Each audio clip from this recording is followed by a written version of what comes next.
एक बार आप जहां भी कहीं भी हो, आप सभी लोग जितने भी लोग क्लास में हैं, पहले तो सीजर्स होल्ड करिए, अपने अपने सीजर्स को होल्ड करिए। तो आप देखेंगे किसी ने सीजर्स को ऐसे पकड़ा होगा, कुछ लोग होंगे जिन्होंने ये मिडल फिंगर में सीजर्स को होल्ड किया होगा, ये रिंग फिंगर में कुछ लोगों ने होल्ड किया होगा, कुछ लोगों ने ऐसे पकड़ा होगा और कुछ लोगों ने सही तरीके से भी पकड़ा होगा, नो डाउट। आज हम वही सही तरीका सीखने वाले हैं कि वो सही तरीका क्या होता है सीजर्स होल्डिंग का।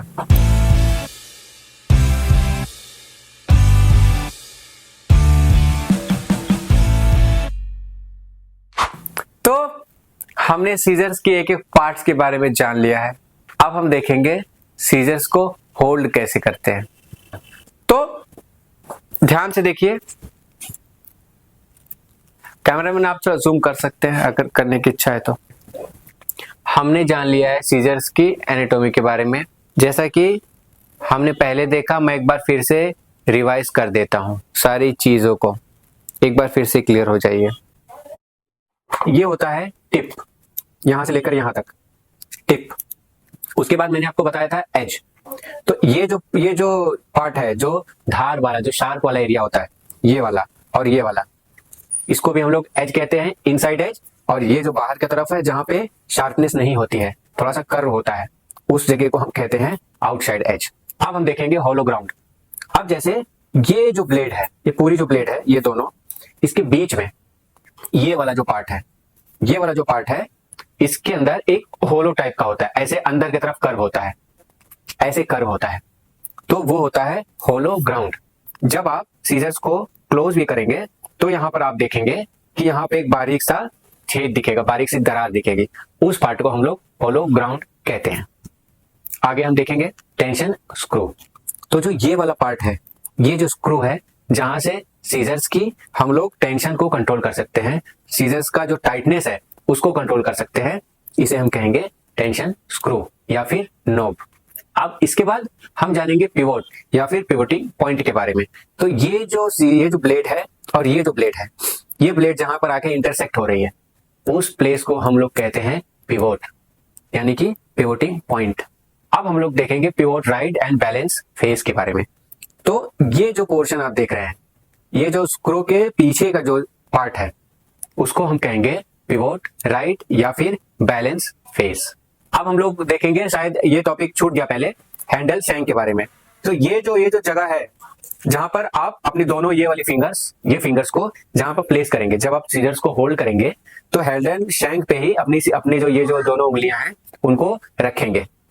तो ये जो हैंडल शैंक है वो यहां से यहां तक और यहां से यहां तक दोनों ब्लेड्स में हैंडल शैंक होता है। Next, inside thumb ring. तो इनसाइड थंब रिंग जो चीज है वो ये है, जो अंदर का जो पार्ट है वो इनसाइड है और जो बाहर का जो पार्ट है वो आउटसाइड है। इसके बाद हम देखेंगे साइलेंसर, जैसा कि हमने पहले भी देख चुके हैं। तो ये वाला जो पार्ट है उसको हम लोग साइलेंसर कहते हैं। उसके बाद रिंग फिंगर, जहां पे हम अपनी रिंग फिंगर को इंसर्ट करके हेयर कटिंग स्टार्ट करते हैं या फिर सीजर्स को चलाते हैं। उसके बाद फिंगर रेस्ट दिखेगी, जहां पर हम लोग अपनी इस पिंकी फिंगर को रेस्ट करवाते हैं। और एक होती है मूविंग ब्लेड और एक होती है स्टिल ब्लेड। तो जो थंब रिंग वाली जो ब्लेड है वो मूविंग होती है और जो रिंग फिंगर वाली ब्लेड है वो स्टिल होती है। That's it. अब हम लोग देखेंगे सीजर्स को होल्ड कैसे करते हैं। ये जो हैंड है और ये सीजर्स हैं। अब हमें सीजर्स को, ये वाला जो फिंगर है, आप सभी लोग देख लीजिए, ये वाला फिंगर इस फिंगर में इंसर्ट करना है और ऐसे करके, और फिर उसके बाद ऐसे करके और ऐसे, ये जो थोड़ा सा डायगनली ऐसे होगा, क्रॉस होगा, जैसा कि आप लोग देख पा रहे हैं, क्रॉस है। इसको ऐसे नहीं पकड़ना है या फिर इसको सीजर को ऐसे नहीं पकड़ना है, बिल्कुल गलत चीज है ये। सीजर्स को हमेशा ऐसे पकड़ना है, cross, from here to here. ध्यान रखना है जैसे मेरे भी पिंकी फिंगर आप लोग देख रहे हैं वो फिंगर रेस्ट से बाहर है, तो ऐसा नहीं होना चाहिए। हमें हमेशा पिंकी फिंगर के ऊपर फिंगर रेस्ट को रखना है। और ये जो यहाँ पर जो हैंडल शैंक मैंने आपको बताया था, handle shank, this is handle shank and this is also handle shank. Handle shank के ऊपर ये दोनों फिंगर्स आनी चाहिए। और फिर ये जो थंब आप देख रहे हैं, इस थंब को सिंपली हमको यहाँ पर हल्का सा टच करना है, हल्का सा, और आप अप्लीकेबल हो जाएंगे, एलिजिबल हो जाएंगे सीजर्स को चलाने के लिए। आप सभी लोग देख पा रहे हैं कि सीजर्स को कैसे चलाते हैं। जी हाँ, बिल्कुल इसी तरीके से चलाना है सीजर्स को हम सभी लोगों को। आप सभी लोग देख पा रहे हैं, देखिए सीजर्स को ऐसे चलाना है। बिल्कुल इसी तरीके से अगर आप सीजर चलाएंगे तो हम एक प्रोफेशनल हेयर आर्टिस्ट की तरह वर्क कर सकते हैं। किसी भी एंगल में किसी भी तरीके के हेयर कट कर सकते हैं। आप सभी लोग इसको ध्यान से देख लीजिए और सीख लीजिए। सभी को समझ में आ रहा, उम्मीद करता हूं मैं। धीरे धीरे हम देखेंगे कि कोम के साथ कैसे सीजर्स को होल्ड करना है और टेक्सचराइजिंग के समय कैसे होल्ड करना है, हेयर कटिंग के समय कैसे होल्ड करना है। अभी हम लोग देख रहे हैं सीजर्स को कैसे होल्ड करना है।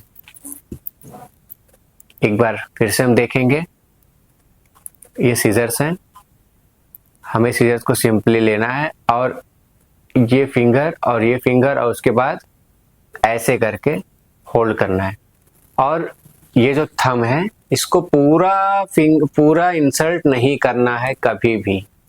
हमें हमेशा थंब को हल्का सा टच करना है थंब रिंग से, और सीजर्स को ऐसे ऐसे पूरा ओपन करना है 90 डिग्री तक। ऐसे देख रहे हैं मेरी सीजर पूरी ओपन हो रही है एंड पूरा क्लोज, पूरा ओपन एंड पूरा क्लोज, पूरा ओपन एंड पूरा क्लोज।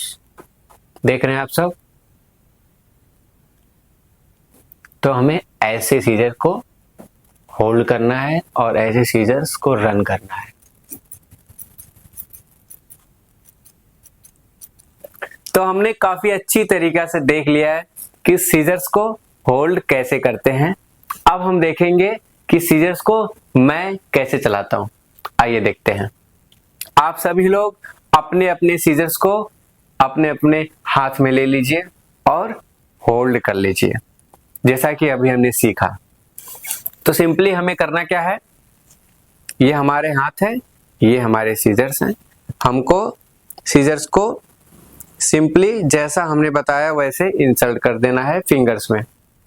थंब फिंगर में, रिंग फिंगर में, और फिंगर रेस्ट की जगह फिंगर रेस्ट की जगह, लिटिल फिंगर की जगह फिंगर रेस्ट पे होती है, जैसा कि आप लोग देख पा रहे हैं कैमरे में। दिख रहा है सबको, सभी लोग? मैं कोशिश कर रहा हूं कि हर एंगल से दिखाऊं आपको कि मैंने कैसे होल्ड किया है। जब आप प्रैक्टिकली आएंगे हमारी क्लास में तो आप खुद देखेंगे कि मैं कैसे सीजर्स को होल्ड करता हूं, कैसे सीजर्स को चलाता हूं और कैसे हेयर कट करता हूं। फिलहाल आप सभी लोग इस वीडियो में देखिए कि कैसे सीजर्स चलाई जाती हैं। हैंडल शाफ्ट को ये जो दो फिंगर वहां पे जरूर रखना है, जो ये आपकी पिंकी फिंगर है या फिर जो आपकी स्मॉल जो छोटी फिंगर है पिंकी फिंगर है, उसको हम लोग को हमेशा रेस्टिंग मोड पे डालना है। कई लोगों को मैंने देखा है कि हेयर कट करेंगे ऐसे, पिंकी फिंगर अलग रहेगी, रेस्ट मोड खाली होगा। ये बिल्कुल गलत चीज है, ये बिल्कुल अनप्रोफेशनल दिखता है और ये अनप्रोफेशनल है भी। हमेशा फिंगर रेस्ट खाली नहीं रखिए, पिंकी फिंगर को फिंगर रेस्ट पे रखना ही है। थंब रिंग को फिर से मैं एक बार बता दे रहा हूं, थंब रिंग को पूरा इंसर्ट नहीं करना है। थंब रिंग में थंब को पूरा इंसर्ट नहीं करना है। जैसा कि आप कैमरे में देख रहे हैं, मेरी जो फिंगर है बस वो हल्की सी टच हुई है। कैमरे में देख सकते हैं आप, हल्की सी टच हुई है, सभी के स्क्रीन पे ये दिख रहा होगा। और कितनी सरलता से मेरी सीजर चल रही है और मैं पूरा ओपन कर रहा हूं अपनी सीजर्स को। आप सभी लोग जहां भी हैं बैठे बैठे प्रैक्टिस करते रहिए, क्योंकि प्रैक्टिस मेक मैन परफेक्ट। सभी लोग देखिए कैसे सीजर्स को रंग करना है, कैसे चलाना है, और इसकी प्रैक्टिस आप सभी लोग करिए। मैं बार बार दोहरा रहा हूं। जब तक आप इस चीज की प्रैक्टिस नहीं करेंगे तब तक आप एक प्रोफेशनल हेयर स्टाइलिस्ट नहीं बन पाएंगे। तो सीजर्स होल्डिंग बहुत ज्यादा जरूरी है। फिर से आप लोग देखिए, ऐसे प्रैक्टिस करनी है। तो मुझे पता है आप सभी ने अभी तुरंत अपने अपनी सीजर्स निकाल के प्रैक्टिस की है, और जिन लोगों ने प्रैक्टिस नहीं की है वो अभी के अभी अपनी अपनी सीजर्स अपने बैग से निकालिए और लग जाइए काम पे।